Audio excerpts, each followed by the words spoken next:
Hi, Amazon sellers. Today I will be giving you vital information on what your invoices should contain when requested by Amazon. When an account or listing is suspended by Amazon, in my experience, Amazon will typically want to see and verify an invoice for the past 365 days where they can easily trace the chain of supply back to the manufacturer. So, what is Amazon looking for the invoice to contain? Your account or business name, your address, phone number, and email address should all match exactly on the invoice to the name, address, phone number, and email address registered to your Amazon account. Now to the next section of the invoice. The quantity of the items purchased from your authorized supplier. A description of the products purchased. It is best to have as much detailed information as possible.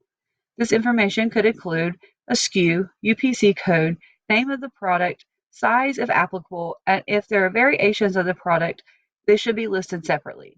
For example, if you're selling clothing, sizes, colors, male or female, adult or child should all be indicated clearly on the invoice. The more detail is better. We suggest to never redact any information. All pricing should be in the realm of reality.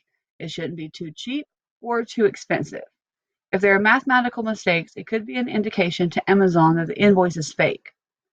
The fonts on the invoice should all match.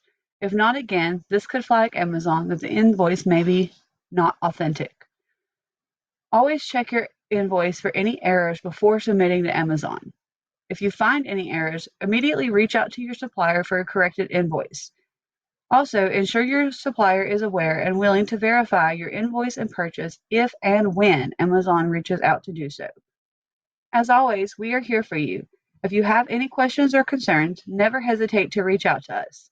You can reach us at 1-877-9-SELLER or at cj@amazonsellerslawyer.com.